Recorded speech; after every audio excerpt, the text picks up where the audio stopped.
morality, and I've always been against the death penalty. Right? I was a young liberal, and I was really anti the death penalty. And now I'm an old liberal, and I'm still anti the death penalty, but now I love it when someone gets killed doing something they shouldn't at the time. Like, you see a bloke in Brazil, a hostage video, he's got a young girl, he's got a gun to her head, and he goes, "You won't take me alive, copper," and then the marksman just takes out his brainstem. Oh, I love that. Pause, rewind, all right? Or when a bullfighter gets gored to death. That is my favourite, right? Particularly when the horn goes up the arse. That, I call that a hole in Juan. Thank you. Or those videos coming out of lawless New York. You see them on Instagram and YouTube. It's someone with an iPhone. He's got someone, right, he's knocking over this little convenience store. He's got a fucking hoodie and a knife, and he's nicking all the booze. He doesn't care he's being filmed. He's going to get away with it. He's going to get away with it. Then, from behind the counter, comes a little 70-year-old Korean man who batters him to death with a broom. I fucking love that. I can't wait to be a 70-year-old vigilante. Just walking around Hampstead with a walking stick. Oh, but it's a sword. I paint it white as well to look even more vulnerable, right? Wear dark glasses like that. I'd see a gang of youths. I'd go over to them and go, so, excuse me, guys, do you know where the Nike store is? I want to buy some Air Jordans with all this cash. And as they go for it, "You little fucking cunts."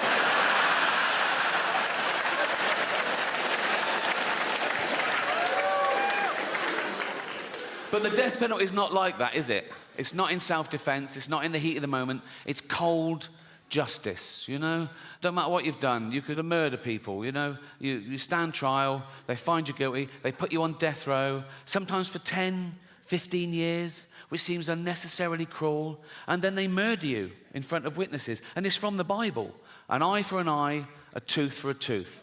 The state says you murdered someone, so we're going to murder you. But if you rape and murder someone, you still only just get murdered. That's a loophole, isn't it? That's like... That smacks of misogyny to me. That's like the judge going, "The rape was free, but we're going to..." You know what I mean? Just once, I want the judge to go, "Right, you raped and murdered someone, so you're going to be taken from here to a place where you'll be hung by the neck and raped." What, at the same time? Yes, yes. We got loads of volunteers with dildos, right? So he sort of goes down, fuck off, fuck off. Okay, he's dead. Yeah, I know.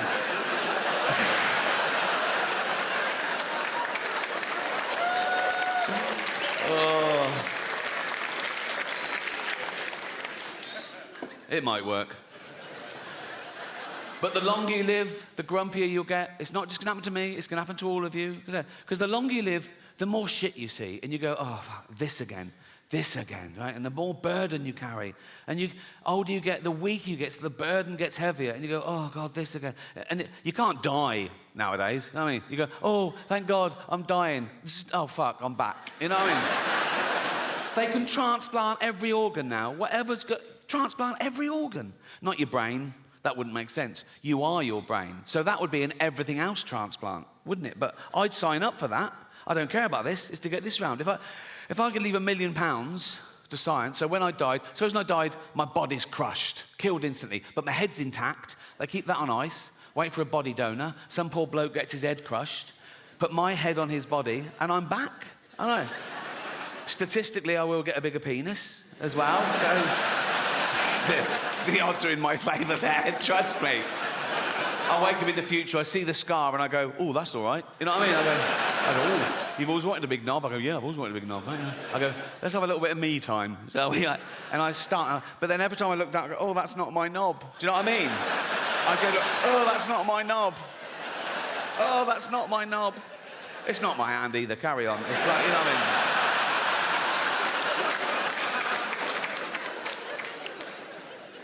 I was doing an interview a while ago.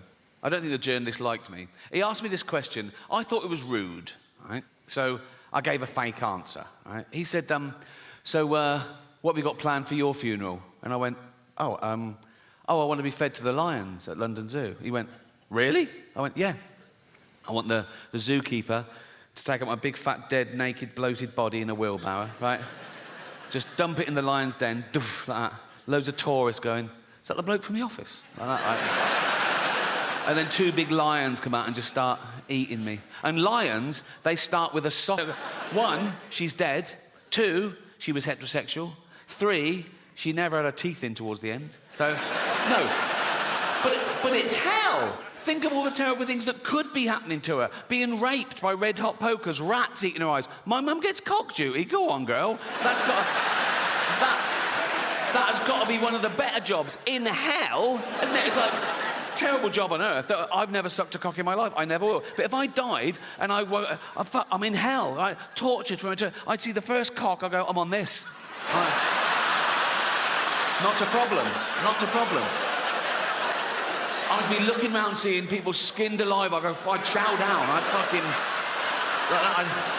I'd be looking over the big man going, I'm doing a great job here, leave me on this. And then there's the devil with a clipboard looking a bit confused. No one's ever gone straight for the cock. But he goes, OK, carry on. I go, what if he then went, I mean, I did have you down for ironing. I go, fuck.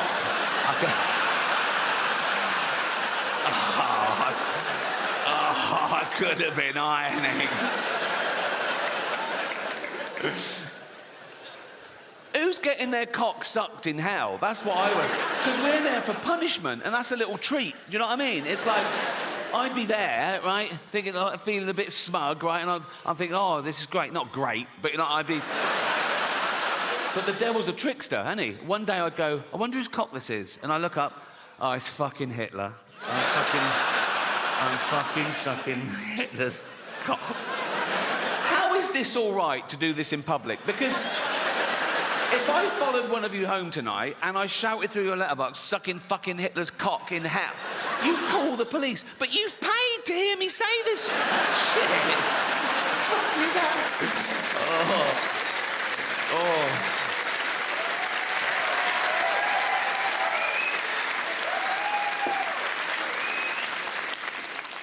I'll tell you what's very popular in England at the moment, and in America, particularly California.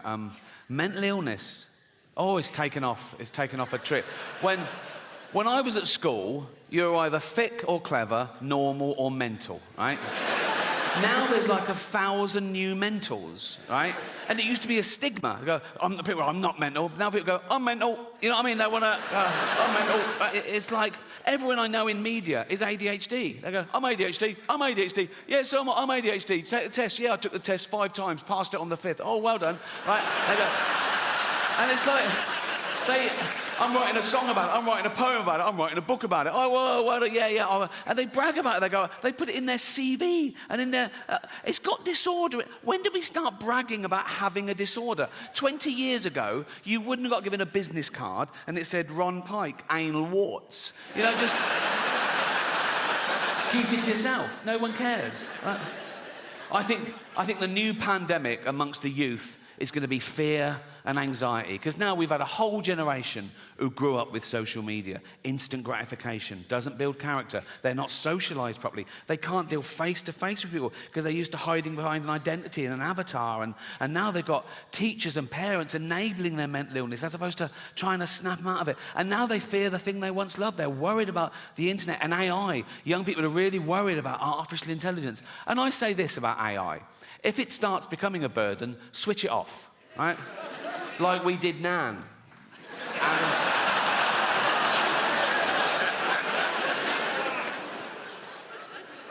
another big fear amongst the youth is climate change. They're really worried about global warming. And I looked into it, and if the polar ice caps completely melt, the sea level will go up about 60 metres around the world. So all coastal areas will be affected a bit. But the real devastation, the real loss of life, will be in places like China and India. So relax. It's fine. But we all suffer from a bit of mental illness. We're all on the spectrum, aren't we? We've all got a little bit of OCD or anxiety or whatever. Like I'm a hypochondriac, right? Every morning I wake up and I think, right, what's wrong? Like I go, what's that? Is that wasn't there yesterday? That was, what's that? What's that? And I Google it. I think, what?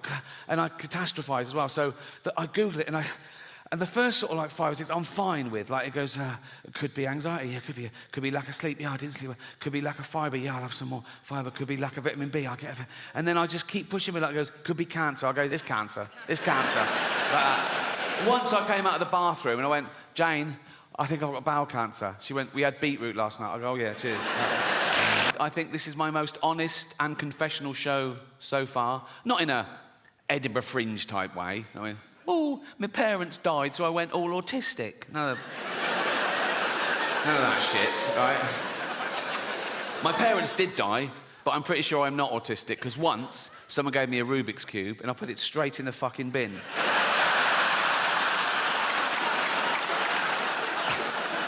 I think that is the test.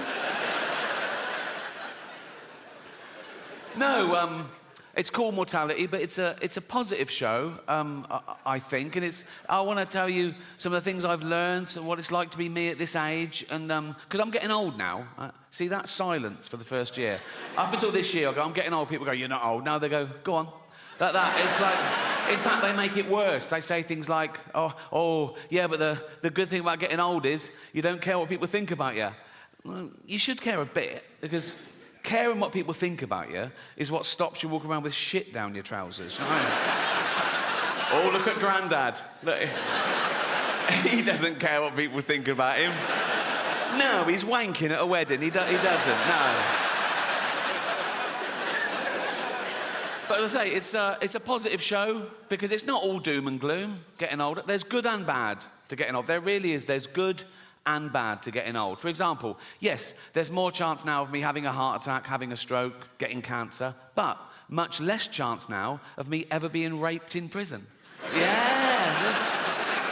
So when I was a young man, I thought, fuck, I can never go to jail, not with this cute ass, right?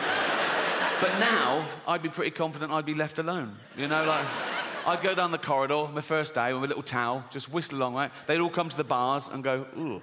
You know what I mean? Like, I'd spend as much time as I wanted in the shower.